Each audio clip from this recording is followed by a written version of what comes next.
Hello, Virgo, and welcome back, everybody. This is Sarah Mackenzie. I read as Sora for Sky Messages by Sora, Sora Sky Messages. And we are doing just a special series because on the 23rd, the Sun and Venus go into Scorpio, beginning Scorpio season. And then on the 25th, the new moon will join them to begin eclipse season. And while I find astrology really interesting, I am not an astrologer, and so I tend to do the reading and then go to the cards to make sense of it, and I threw together a little spread for everybody. So while I am shuffling, I'm going to thank you for liking, subscribing, sharing, commenting. All the interactions help, but especially if there is somebody you think would benefit. If you would like a reading, please head over to my website or email me. I will not approach you, but I do offer readings. So we're just going to look at a little card for you to start with. That is, and we are using the Marigold Tarot. That's the Two of Cups. So this is a great card as a card to represent you right now because it is that card of unconditional love. And I love it because one of its big meanings is that connection with higher self, loving yourself as you love others, and kind of understanding that you are in the right place right now. But it asks you really to be gentle with yourself and, again, to show yourself the same sort of love that you are showing other people. With that, I have a card for general, and that's the Three of Cups. That is a card of celebration, of getting out, enjoying yourself, spending time with other people. I love it with the two because the more you can accept those kind of things, that kind of love, the more fun going out gets to be.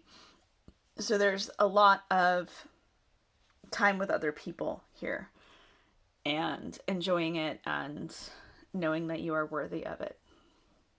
Which, again, not a huge astrologer, but I know sometimes with us earth signs, that is something that we can struggle with, is, allowing ourselves to know that we deserve that same effort that we put into other people. Our next card is What to Watch For. And that is because along with all of this chaos, there's also Mars going into retrograde in Gemini at the end of the month, while many of the other planets come out of retrograde and go direct. So there's just a lot of energies out there. So what to watch for is just something so you're not going to be just constantly surprised. We have the Magician. The Magician is a card of what do you want your life to look like. That is the card where you decide exactly how you want things to be. And that makes sense, right? If everything is going around all these chaotic energies, that means there's more opportunity for chaos, more opportunity for things to go wrong, but also just more things to grab onto, more ingredients out there to create what you need.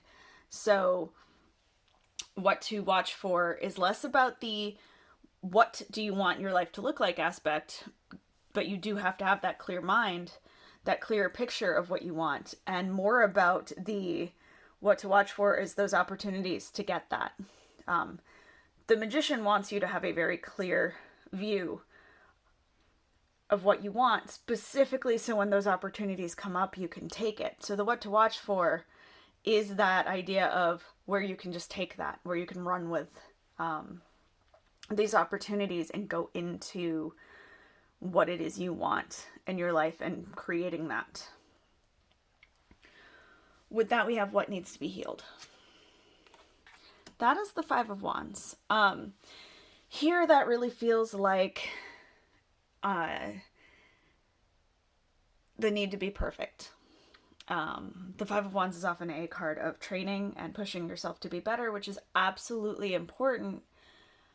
But if we never take a moment to celebrate our accomplishments, to look at all of the skills that we have developed, look at the life we've already built for ourselves, it can be really hard to keep going.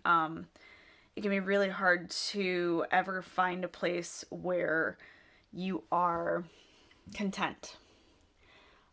So this card isn't telling you to stop getting better, so much as to get over the need to be perfect. What you need to heal is the idea that it'll never be enough. So you can let it be enough. And that's really important when you look at that with the Magician, because if you know what you want and you put it all together, you should be able to be excited about that. You should be able to be excited just as it's coming together before you even see that you've gotten what you want. You should be able to be excited that you're able to do that. And you won't be unless you are able to heal that need for perfection. Then we have, what should I pause? Where should I pause before jumping in? And there's a lot of impulsivity in what I have been reading about with the things going on astrologically. And so this is just a, where do we take a moment before going into it? That is the Knight of Cups. Known as the romantic of the tarot. That is because his rose-colored glasses don't always allow him to see anything but the good. And while it is very important to see the good in other people, it is also important to see where other aspects can get you in trouble and where the things that other people maybe lack will not help you. It doesn't mean you have to be dismissive of anyone. It just means make sure that you are seeing the whole picture before you step in. I actually really love the Knight of Cups with the Two of Cups, because it's like, hey, can you maybe give yourself that same benefit of the doubt? And when we pause here, and you are looking at what your interactions with other people look like, please remember to look at how those interactions with yourself are as well.